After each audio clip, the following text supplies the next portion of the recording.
Have you ever tried your best, only to feel like you're always one step behind someone else? Not out of envy, but from a quiet voice inside whispering, maybe I'm just not good enough.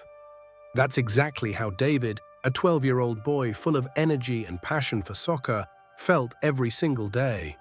On the field, he was alive, confident and free. But in the classroom, that confidence faded. He watched his best friend Matt ace every math test with ease, while his own grades came back marked in red. David didn't hate Matt, he admired him, but that admiration slowly turned into a mirror reflecting all of David's doubts. What's the point of being good at soccer, he thought, if I can't succeed at the things that really matter? A quiet sadness crept in, the kind born not from failure, but from comparison. And from that, a shadow began to grow. The shadow that made David see himself as not enough. But what he didn't know yet is that this very moment, this silent struggle, would become the starting point of something greater.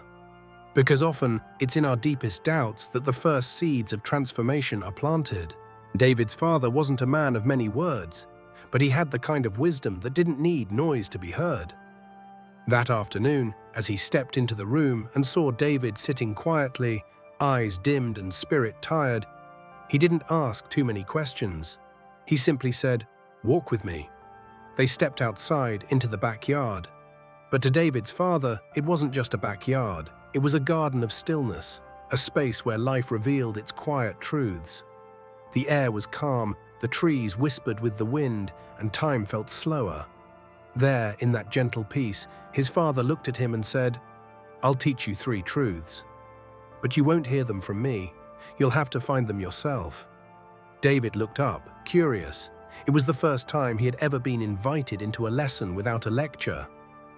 Something about it felt sacred, like this wasn't just about math or school or even soccer. This was about something deeper, learning how to see himself clearly, maybe for the first time. The next day, David invited Matt to play soccer. The weather was bright, the field open, and as the game began, David moved like the wind. Quick, focused, confident, he passed with precision, scored with ease, and led his team to victory. Matt, meanwhile, tried his best but clearly struggled. He lost the ball often, missed passes, and laughed off his mistakes with a bit of embarrassment. That evening, still proud of his performance, David shared the story with his father, smiling as he described every goal. His father listened, then asked gently, "Did you notice how Matt felt?" The question caught David off guard. He hadn't. He had only seen the game through his own eyes. His father leaned closer, his voice soft but certain. "You see, just as Matt struggles in what comes naturally to you, you struggle in what comes naturally to him. We each have our gifts." In that moment, something shifted in David's heart. The comparison that once weighed him down felt lighter, not because he had become better than someone else, but because he began to understand that he didn't have to be. That day, David took his first step towards self-respect, not by winning a game, but by realizing he was already worthy in his own way. Something had awakened in David, not just understanding, but curiosity. If Matt struggled at soccer, yet excelled at math, then what made the difference? What made someone so good at something that others found difficult? So the next day, David decided to stop comparing and start observing. At school, he watched Matt closely. Not with envy this time, but with quiet wonder. He noticed how often Matt was drawn to numbers, even outside of class. While others played games at recess, Matt was solving math puzzles for fun, estimating distances on the playground, and even counting flower petals with a childlike excitement.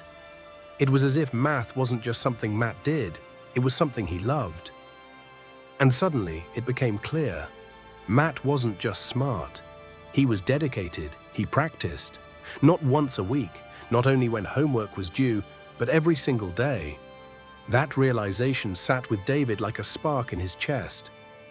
Matt didn't wake up one day magically good at math.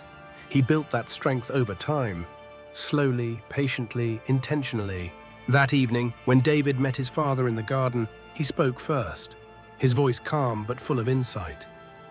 "Matt is always practicing. even when no one's asking him to.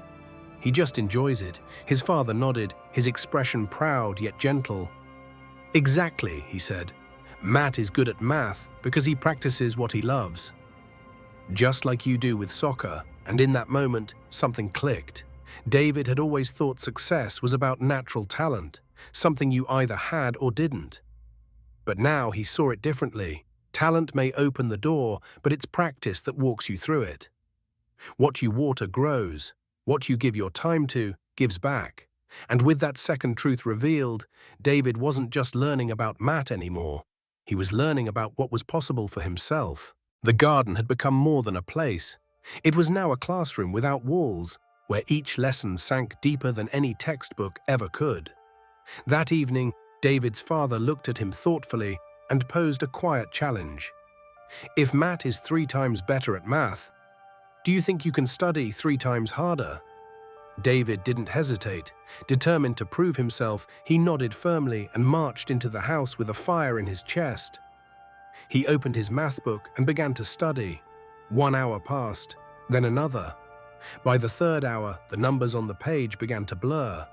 His mind dulled, his energy drained, but he kept going, until his head started to throb and his eyelids grew too heavy to resist.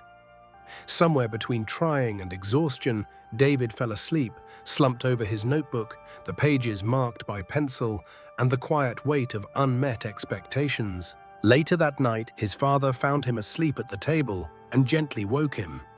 As they stepped back into the soft calm of the garden, David's head hung low. "I'm sorry, Dad," he said, voice cracking with guilt. "I couldn't finish. I really tried." But his father didn't scold. Instead, he knelt beside him and placed a hand on his shoulder. "David," he said softly, "this is what happens when you try to push through something you don't love. When your heart isn't in it, even discipline becomes a burden." And then, without raising his voice, he shared the final truth. The kind that doesn't just teach, but transforms. To master something, either do what you love, or learn to love what you do. The words sank deep, not as advice, but as a mirror. For the first time, David understood that success isn't just about effort. It's about alignment. And no matter how hard you try, without heart, effort alone will break you. But with love, even the hardest path becomes worth walking. The next morning felt different. Something in David had shifted, not loudly, not dramatically, but deeply. He no longer looked at his struggles as signs of failure, but as invitations to grow. For the first time, he began to see his own path not as a competition, but as a journey of discovery. He realized he wasn't meant to be Matt, and he never needed to be. He was meant to be David, the boy who moved with purpose on the field, who loved deeply, and who was now learning that growth doesn't come from being perfect, but from being willing. Willing to try, willing to fall, and most importantly, willing to learn. Even math, something that once filled him with dread, now felt less like a wall and more like a mountain he might one day climb, step by step, not because he had to, but because he chose to. And with that awakening came a powerful change. David stopped asking, "Why can't I be like Matt?" A question rooted in lack and frustration. Instead, he began asking, "What can I learn from Matt? And what can I teach him in return?" What once felt like a rivalry now felt like a relationship, one built not on comparison, but on compassion. He realized that strength is not about being better than others, but about becoming the best version of yourself while lifting others along the way. And in that gentle, quiet shift, David became free. Maybe you're David too. Maybe you've sat in silence, wondering why your best never feels quite enough. Maybe you've spent too long measuring yourself against someone else's strengths, forgetting the quiet brilliance buried within your own. It's so easy to fall into that trap, to live in the shadow of someone else's light, convinced you don't have one of your own. But the truth is, you do, and it's not found in trying to outrun others. It's found in returning to yourself. Because success isn't about being someone else's best. It's about being your best. Consistently, patiently, passionately, It's about walking your path with courage, even when it's slow, even when it's steep. The most powerful success stories aren't built on competition, they're built on authenticity. And the moment you stop comparing is the moment you start becoming. So take a moment. What are you good at? What lights you up inside, even when no one's watching?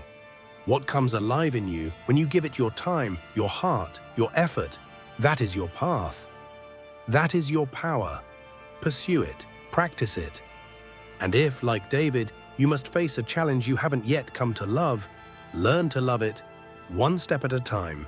Because the secret to success isn't locked away in books or hidden in talent, it's already inside you. It's written in your small efforts, in the moments you fall, and in the strength it takes to rise again.